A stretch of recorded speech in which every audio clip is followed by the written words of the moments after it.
Hi, I'm Alice. Today I would talk about topic top 10 most dark and truly disturbing original fairy tales.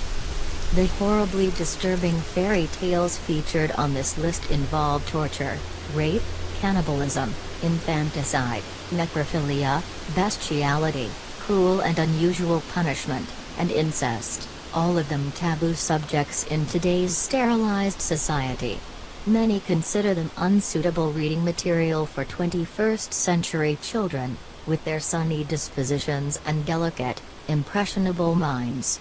Cringe-inducing though such subjects may be to many modern parents, they were often common themes in fairy tales, enjoyed by children and adults alike over the centuries. Many people try to find a moral lesson hidden behind the brutalities depicted in these disturbing fairy tales. Little Red Riding Hood is a metaphor for the dangers of puberty. Bluebeard is a symbol of sexual curiosity. But I'm not so interested in the hidden messages, the morals or the justifications. I am just a lover of bizarre little yarns, a fairy tale fanatic, and here today I would like to share with you some of the most disturbing tales that I have come across. 10 Biancabella and the Snake. Features: bestiality, unnatural pregnancy, dismemberment, bodily mutilation, death by being burned alive. While a woman sleeps in the garden, a snake crawls under her skirts and makes its way into her body where it comes to rest in her womb.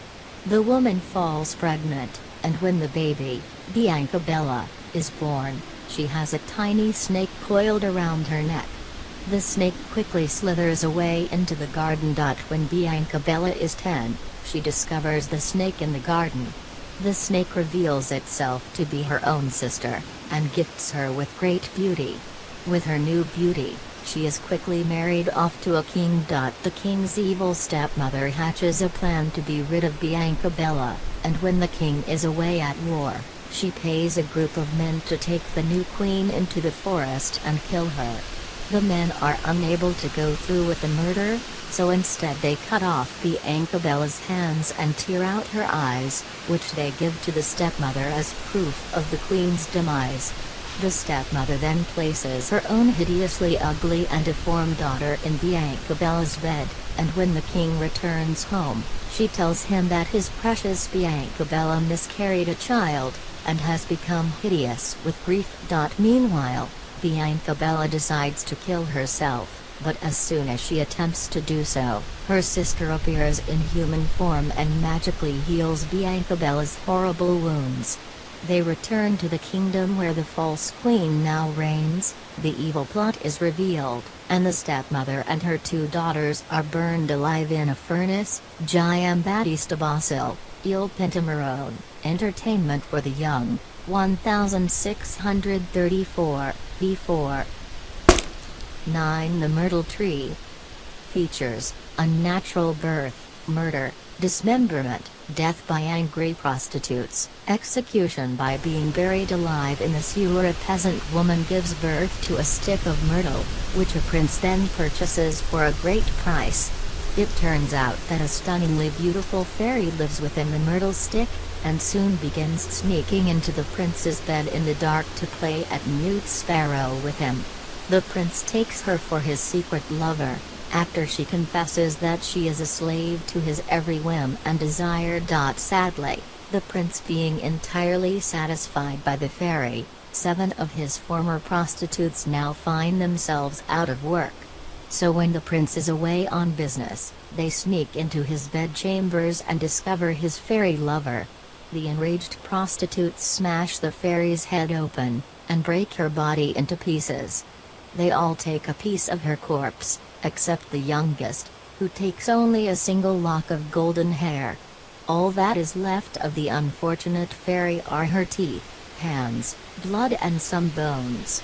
A servant, who is entrusted to water the myrtle, finds the grisly mess and buries it in the pot under the myrtle tree. The fairy manages to grow a new body from the buried flesh and bones, and reveals to the prince her murderers' identities. The prostitutes are all buried alive in the public sewer, save the youngest, who is married to the servant god Giambattista Basile. Il Pentamerone, Entertainment for the Young, 1634, b4. 8. The Little Mermaid. Features: mutilation, long-term suffering, suicide. A young, beautiful mermaid falls in love with a dashingly handsome human prince, after saving him from drowning. In the hope of winning the prince's heart, she asks the sea witch for a pair of human legs. The witch agrees to give the mermaid the most beautiful pair of legs known to man. But there's a catch: every step the mermaid takes will feel like it was taken on razor blades, her feet will bleed ceaselessly. And even worse, her greatest possession, a beautiful mermaid voice, will forever be silenced. But the mermaid, in love with the prince, agrees to the deal. The next morning, the prince finds the mermaid washed up on the shore, naked, with her beautiful new human legs. Long story short, he marries another woman. The mermaid, after toying with the idea of killing the prince, eventually throws herself into the ocean and dies. I always preferred this version over Disney's rendition. Some children might beg to differ. Hans Christian Andersen, Fairy Tales 1839. 7. Daughterless. Features: incest, infanticide, extremely cruel and unusual punishment, torture, death by being quartered. Evil Prince Tebaldo vows to kill his only daughter daughterless, after she refuses to marry him. The terrified daughterless, having learned of her incestuous father's intentions, hides inside a wooden chest which Prince Tebaldo sells to a merchant. She remains in the chest for months, but is kept alive by a magical elixir given to her by her kindly old nurse. The chest ends up being sold to a king, who catches daughterless sneaking out of it and, rather spontaneously, makes her his wife. Prince Tebaldo manages to track daughterless down. His disguise is so good that she doesn't recognize her evil father, and lets him sleep in the nursery with her newborn infant twins. Tebaldo slaughters the twin babies, and pins the crime on Queen Daughterless herself. Her enraged husband has the unfortunate queen buried up to her neck in the ground. She is to be fed and watered to prevent her dying of starvation, so her body can be slowly eaten alive by worms. Eventually, Tebaldo's crime is revealed. Daughterless is removed from the ground, more dead than alive, and Tebaldo is tortured, quartered and fed to the dogs. Presumably, they all live happily ever after, though Daughterless was probably in need of some therapy. Giovanni Francesco Straparola, The Facetious Knights of Straparola 1550-ish, 50-ish. 6. Sun, Moon, and Talia. Features: coma sex, rape, attempted infanticide, forced cannibalism, death by burned alive. This was the earliest written version of Sleeping Beauty. It is prophesied at Talia's birth that she will one day face great danger from a chip of flax. Her father therefore orders that all flax be removed from the kingdom. When she is grown, Talia manages to find the only piece of flax in the entire kingdom, gets a splinter of it stuck beneath her fingernail, and falls into a death-like sleep. Her father, beside himself with grief, orders the palace and surrounding countryside be abandoned so he can put the event out of his mind. Eventually, another king stumbles upon the abandoned kingdom, and finds Talia sleeping alone. Unable to wake her, he decides to rape the sleeping girl. He then returns home to his wife. Talia falls pregnant and, without waking, eventually gives birth to twins. While the babies try to find her breasts to suckle, one starts sucking on her finger and the flax splinter is loosened.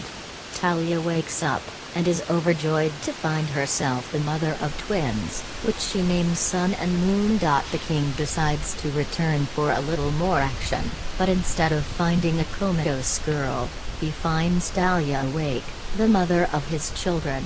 A relationship soon develops between them. The king's wife learns of the affair and, pretending to be the king, sends for sun and moon. She gives them to the cook, and tells him to slaughter and roast them and serve them to the king. The cook, unable to kill the babies, hides the twins and serves up 2 baby lambs instead. The queen watches gleefully as the king devours the meal. She then sends for Talia, and demands she be burned alive. The king hears Talia screaming, and rescues her just in time. The awful queen is thrown in the fire instead, and roasts to death. The cook then produces the twins, alive and well, and they all live happily ever after. Giambattista Basile, Il Pentamerone, Entertainment for the Young, 1634. Thank you for watching. Don't forget to like, comment, share and subscribe to my channel.